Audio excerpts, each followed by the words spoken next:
Hello everybody, welcome to divinely guided 7777। कैसे हैं आप सब लोग। मैं आ गई हूँ एक और फ्रेश रीडिंग के साथ, और आज की रीडिंग में जनाब मैं ये चेक करूँगी कि what are they thinking right now.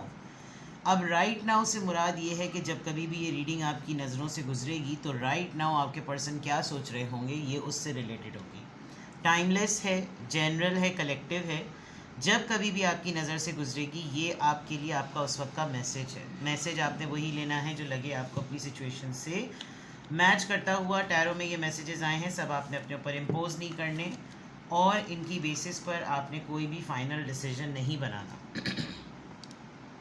अपनी प्राइवेट रीडिंग लें, डिस्क्रिप्शन बॉक्स में मेरा नंबर मौजूद है, साथ ही में सेकंड चैनल का लिंक भी मौजूद है, और दोनों ही चैनल्स पर रीडिंग लेने के लिए मेरा कॉन्टैक्ट नंबर एक ही है।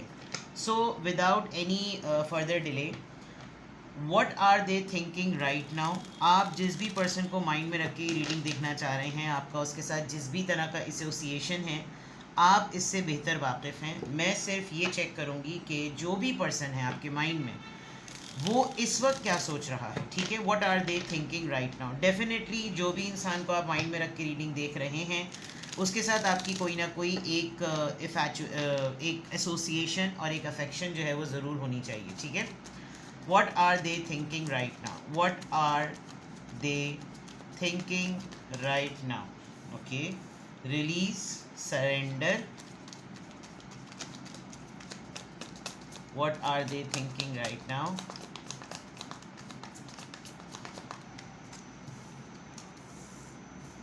Present, abundant and gratitude,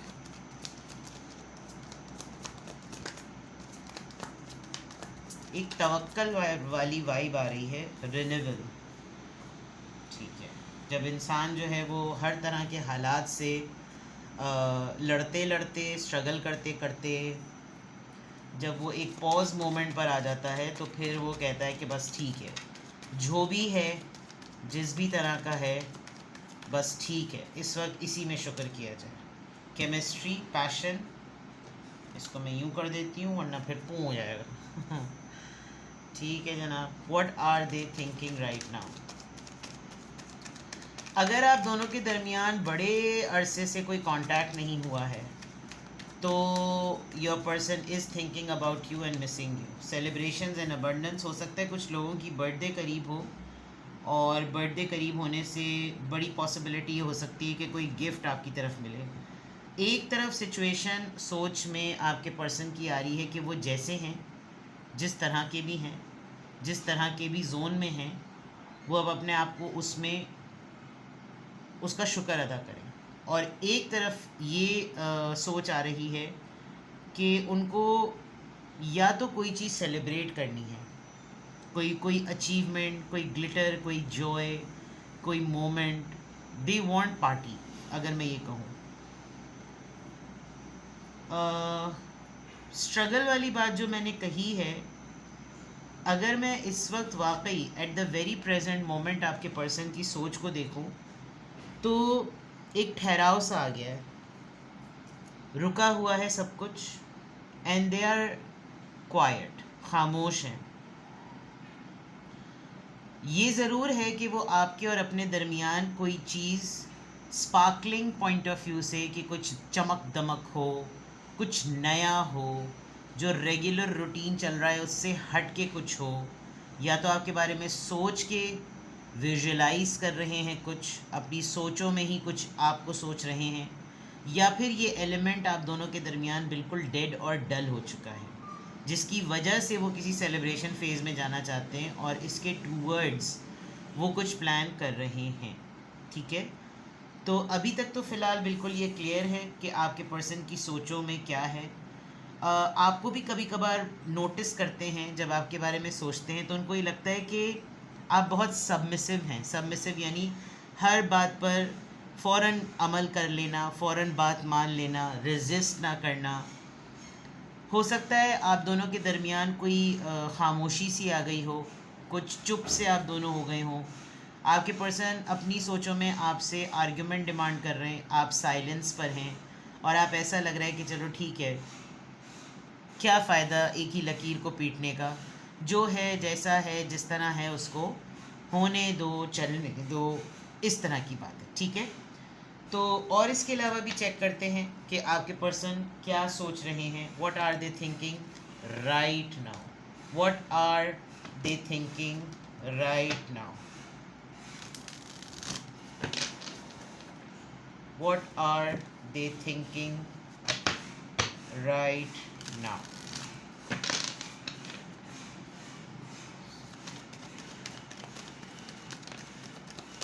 What are they thinking right now?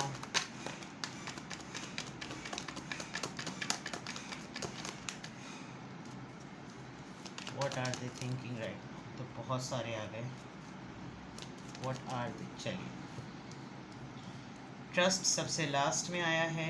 इसके बाद break through, then we had moment to moment, change, world card, fighting.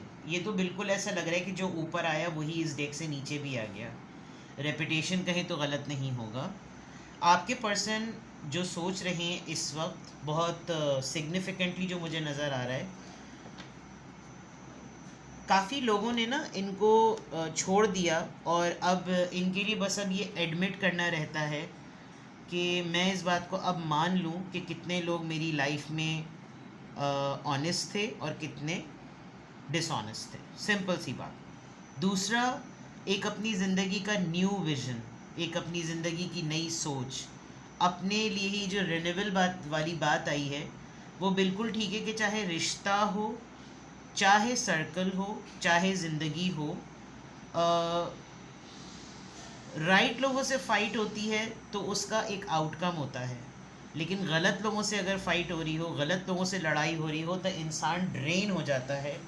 और अब शायद इनको बहुत मेजरली इस बात का रियलाइज़ हो रहा है कि ये अब माइक्रो मैनेजमेंट वाली फ़ाइट्स में बिल्कुल भी अपने आप को इन्वॉल्व नहीं करेंगे. दे आर स्ट्रगलिंग, और ये स्ट्रगल भी इस तरह से कर रहे हैं कि ये अपना रियल फेस सामने नहीं लेकर आ रहे कि ये कहाँ हैं, क्या कर रहे हैं. ये सारी बातें इनके माइंड में चल रही हैं कि अब मुझे दुनिया से, हालात से, लोगों से लड़ने का तरीका जो है ना वो बदलना पड़ेगा. मुझे अपनी स्ट्रैटेजी पे काम करना पड़ेगा. हो सकता है पास्ट के कुछ मंथ्स में आप अपने पर्सन के अंदर ये नोटिस कर रहे हो कि ये जहाँ जिनको बोलना होता है वहाँ ये बोल नहीं पाते, और जिनको जहाँ इनको नहीं बोलना होता वहाँ ये कुछ ज़्यादा ही एक्स्ट्रा ऑर्डिनरी बोल देते हैं. तो ये चेंज जो है वो यिंग एंड यांग, रिसीविंग और गिविंग एनर्जी के इम्बैलेंस का भी नज़र आ रहा है. अगर आपके पर्सन बहुत सारे ऐसे लोगों के साथ एसोसिएटेड थे जो उनको रॉन्गली गाइड कर रहे थे, जो उनको मिसलीड कर रहे थे, और वो उनके साथ आर्ग्यूमेंट्स में और फाइट्स में पढ़ के उनका सारा मामला ख़राब हो रहा था, तो एक बहुत हाई टाइम आ रहा है जो जिसके लिए इनका माइंडसेट इस तरह से काम कर रहा है कि अब मैं रिस्क लूँ और अब मैं बस ये देखूँ कि मेरी कौन सी डायरेक्शन जो है ना वो मुझे सक्सेस की तरफ लेकर जाएगी. इन्होंने आजकल 2-3 ऐसे काम छेड़ दिए हैं जिसका इनको ख़ुद भी रिज़ल्ट का नहीं पता कि इसका आउटकम क्या होगा. कुछ पास्ट के एक्सपीरियंसेस की बेसिस पर इन्होंने करंट एक्सपीरियंसेस को बहुत ही ख़तरे में कहीं तो डाल दिया और ये उसके बारे में मुस्तकिल सोच रहे हैं. क्या लाइफ के मामला चल रहे हैं, क्यों है इस तरह का माइंडसेट, क्यों ऐसी एनर्जी चल रही है, क्या सोच रहे हैं. इतना ज़्यादा मेजर अगर मैं कहूँ तो इस वक्त जिस भी इंसान को मैं रीड कर रही हूँ और उसकी सोचों को मैं रीड कर रही हूँ तो एक 360 डिग्री का ना चेंज नज़र आ रहा है. इनका बहुत सारे लोगों के ऊपर से एतबार उठता हुआ नज़र आ रहा है with this break through part. और उसके बाद ये एक ऐसा चांस लेते हुए नज़र आ रहे हैं जिसमें इनको ख़ुद भी नहीं पता कि ये आया इतने हाई जंप लेने पे या तो मुंह के बल गिरेंगे या फिर कहीं ना कहीं किसी पहाड़ की चोटी पर जाकर इनका कोई ना कोई ऐसा जो है ना वो डेस्टिनेशन पॉइंट होगा. इट्स जस्ट अ मैटर कि अच्छी बात यह है कि ये अपने अंदर एक तब्दीली महसूस कर रहे हैं और उस तब्दीली के मुतालिक ये सोच रहे हैं कि अब पुराने टैक्टिक्स नहीं चलेंगे, अपनी स्ट्रैटेजी जो है वो बदलनी पड़ेगी. जस्ट बिकॉज हम सिर्फ आपके पर्सन की इस वक्त थॉट्स की बात कर रहे हैं कि वो इस वक्त क्या सोच रहे हैं, इस वक्त उनका माइंडसेट क्या है, तो डेफिनेटली ये तमाम चीज़ें बहुत क्लियरली नज़र आ रही हैं. थोड़ा सा इनका और फेज़ निकालने की कोशिश करते हैं कि what are they thinking right now. Wisdom oracle use करती हूँ क्योंकि बहुत डीप इन्वेस्टिगेशन में ना अपनी ख़ुद की इन्वेस्टिगेशन में नज़र आ रहे हैं ये बहुत ही डीप थॉट्स के अंदर.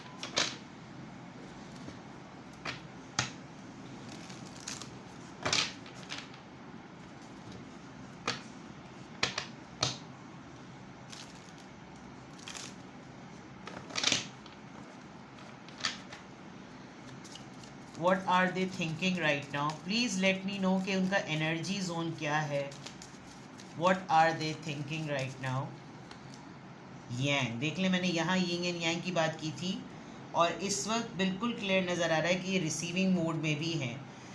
आई एम वेरी होपफुल कि यिंग एंड एनर्जी भी आएगी. They are open to opinions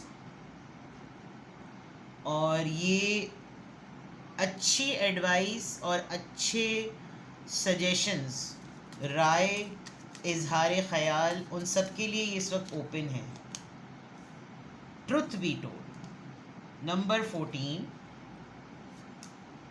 O my god, मैंने बहुत होपफुली ये बात कही थी कि यिंग एनर्जी भी आ जाएगी और यिंग एनर्जी भी आ गई. दैट मीन्स कि ये इस वक्त बिल्कुल इनका माइंड सेट अलाउ कर रहा है कि I am open to receive and I am open to produce और गिव. और मैंने कहा था ना, कुछ लोगों पे इनका भरोसा उठ गया है. Truth to be told, truth be told, सच्ची बात करो. आप इस देखें, owl is a very wise bird. और जब उसने अपने दिल की खिड़की खोली तो जितनी चीज़ें नरमी की थी, जिनमें कुछ मोहब्बत एसोसिएटेड थी, वो सब हवा में उड़ गया. और एक मास्क के ऊपर ये इंसान, ये बर्ड जो है ये बैठी हुई है. तो दैट मीन्स कि एक बहुत आई ओपनिंग मोमेंट है आपके पर्सन के लिए जिसके ऊपर वो सोच रहे हैं. और ये जो फाइट मोड था, ये भी कार्ड इस बात को प्रेजेंट कर रहा है कि मैं माइक्रो मैनेजमेंट में जाकर छोटे छोटे मसलों में उलझने के बजाय मैं अपना मुहाज, मैं उस पर अपने मुहाज पे किस तरीके से सामने वाले का मुकाबला करूं, मैं माइक्रो मैनेजमेंट में पढ़ने के बजाय मैं अपनी स्ट्रैटेजी पे काम करूं. ये आपके पर्सन बहुत स्ट्रांगली सोच रहे हैं. पीस, एज आई सेड कि ये एक लीप ऑफ फेथ लेने वाली बात है. और सुकून, क्योंकि ज़िंदगी में इनको सुकून चाहिए है. ग्रैटिट्यूड, स्पार्कलिंग, ये तमाम चीज़ें जो आई थी ना, नेचर को और यूनिवर्स के ऊपर सरेंडर कर देना कि बस that's it. Number 7, to the C. Now they clearly want कि उनको राइट डायरेक्शन मिले ताकि वो इस राइट डायरेक्शन से अपनी डेस्टिनेशन तक पहुँचे. आपके पर्सन इस वक्त बहुत सारी पीसफुल प्लानिंग के बारे में सोच रहे हैं, अपनी ज़िंदगी के सुकून के बारे में सोच रहे हैं. They want to settle down, they want peaceful things in life. क्या है आपके पर्सन की जंग, क्या मुहाज है, किस तरह के लोगों से डील करते हैं, खातून हो या मर्द, किस चीज़ को प्रायोरिटी आजकल देने का सोच रहे हैं. ऐसा बहुत लग रहा है कि जैसे छन्नी नहीं होती, चाय की पतीली की छन्नी जो होती है, वो कैसे फ़िल्टर करती है, सीव जिसको कहते हैं, और वो कैसे पत्ती को अलग कर देती है और शफ़ाफ चाय का पानी जो है वो कप में चला जाता है. इन द सेम वे आजकल वो इस छन्नी को लेकर ना अपनी सोचों में है. इसकी तरफ जाऊँ, इसको टटोल लूँ, इसकी तरफ जाऊँ, इसको टटोल लूँ, इसको खंगाल लूँ, इसको खंगाल लूँ. सबको खंगालने के बाद ये सारा प्रोसेस जो है, उनका थॉट प्रोसेस एक नुक्ते पर आ रहा है because they want piece. And may be ये ट्रैवल का सोच रहे हों, ये सोच रहे हो कि मैं अब एक ऐसी जगह पे मैं कदम रखूं जहाँ मुझे नए आइडियाज़ मिले, मुझे नया विजन मिले. इस तरह की चीज़ें बिल्कुल क्लियरली जिसको कहना चाहिए वो नज़र आ रही हैं. Now let's check from tarot से देखते हैं कि what are they thinking right now. What are they thinking right now.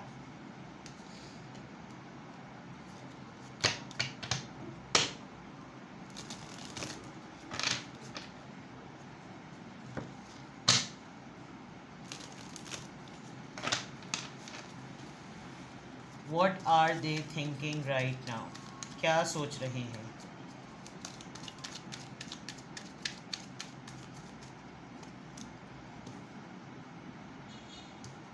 Six of pentacles, balance का कार्ड दोबारा आया है.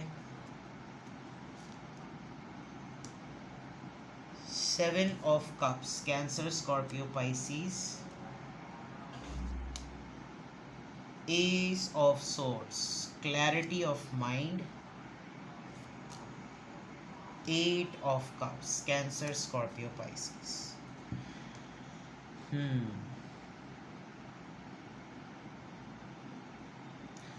आपके पर्सन आपसे कमिंग डेज में बिल्कुल क्लियर कट बात करने वाले हैं, बिल्कुल क्लियर कट। और इस बात के लिए रेडी रहिएगा कि या तो आपके पर्सन ने आप में ये चीज़ सेंस कर ली है कि जैसे वो जो मैंने कहा था ना कि कौन उनके साथ लॉयल है और कौन नहीं, ये शायद बहुत ज़्यादा डिसअपॉइंटेड हैं रिश्तों के लिहाज से। और अगर ये आपके साथ इन तमाम बातों को डिस्कस करते हैं बहुत ओपनली, तो अभी तक इन्होंने आपके ऊपर ये बात वाज़ेह नहीं की है कि ये आपको किस कैटेगरी में रखते हैं। मुझे ऐसा फील हो रहा है कि आप इनसे थोड़े से डिटैच हुए हुए हैं। कमिंग डेज में आपके पर्सन आपसे बात करेंगे और वो आपकी अटेंशन, आपका टाइम, आपकी कमिटमेंट, आपकी कंपनी, वो आपसे इस तरह डिमांड करेंगे कि I need it, give it to me. लेकिन जो पूरा सिनेरियो इनके जहन में चल रहा है और उस सोचों का जो डिस्कशन उन्होंने आपसे किया है, उसका एक इम्प्रेशन या इम्पैक्ट आपके ऊपर पड़ गया है, जिसकी वजह से आप बहुत ज़्यादा ओवरवेल्म्ड हुए हुए हैं और ये आपको भी इस तरह से समझ रहे हैं कि ये भी मुझे फिक्स नहीं कर पा रहा या फिक्स नहीं कर पा रही। ये कमिंग डेज में कोई ऐसा डिसीजन बनाएंगे कि या तो ये आपकी ज़िंदगी से चले जाएंगे या फिर ये आपको कहेंगे कि अपना टाइम मुझ पे वेस्ट ना करो, अपने ऑप्शंस को देखो और आगे निकल जाओ। This is a very big decision. जो मैंने कहा था ना कि इतना बड़ा चांस ले रहे हैं कि पता भी नहीं चल रहा कि मुंह के बल गिरेंगे या कहाँ किस चोटी पर जाकर उतरेंगे। This is going to happen. They are thinking what they are thinking right now। Decision की क्लैरिटी, ऐसी चीज़ों से मूव ऑन कर जाना जो इनको कंफ्यूज करें, जो इनको ऑप्शंस में रखें, जो इनको चॉइसेस में रखें, क्योंकि ये एक पॉइंट पर आकर खुद रिसीविंग और खुद गिविंग एनर्जी में है। अब जो ये रिसीव करना चाहते हैं वो आपसे रिसीव करना चाहते हैं, और जो जो देना चाहते हैं ये उन लोगों को देना चाहते हैं जिनको इन्होंने फ़िल्टर किया है।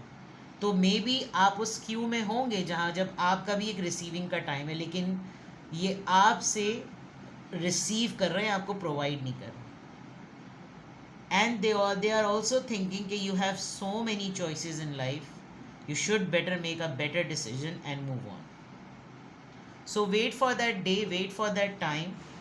मैंने कहा था ना ये बहुत सारी चीज़ों में अपनी स्ट्रैटेजी बदल रहे हैं, तो this could be one of the strategies जो ये आपके साथ भी अप्लाई करेंगे। राइट। तो ये है जनाब आपकी रीडिंग। कुछ भी लगे आपको कि अगर ये इनकी सोचों का पार्ट है तो दैट मीन्स कि ये इनकी प्लानिंग का पार्ट है, और अगर इनकी प्लानिंग का पार्ट है तो इसमें एक्शन भी रिक्वायर्ड होगा। और जिस वक्त ये एक्शन करने लगेंगे तो ये मुझ पर अगर इस बम को रिवील करें तो इट्स बेटर कि मैं कोई डिसीजन बना लूँ। बट ये जनरल रीडिंग है, आपने कोई डिसीजन बनाने से पहले अपनी प्राइवेट रीडिंग करवानी है। डिस्कस करें, अपने किसी ट्रस्ट वर्दी पर्सन से डिस्कस करें, सिबलिंग्स में, कज़न्स में, कोलीग्स में से जो आपके रिलेशनशिप की सिचुएशन को समझ सकते हैं। सबसे बेटर तो ये होगा कि आप अपने पार्टनर से ही बात करें, बिकॉज डिसीजन उनकी तरफ से आने वाला है। ओपन कम्युनिकेशन होगी, ओपन क्लैरिटी होगी, तो it will be easy for you कि आप अपनी लाइफ का क्या डिसीजन बनाएं। बट आपके पर्सन इस वक्त यही सब कुछ सोच रहे हैं, ठीक है। और अगर आपको कहीं से भी कोई हेल्प ना मिले तो डिस्क्रिप्शन बॉक्स में मेरा नंबर मौजूद है, यू कैन कॉन्टैक्ट मी। अपना बेहद ख्याल रखें, बाय बाय।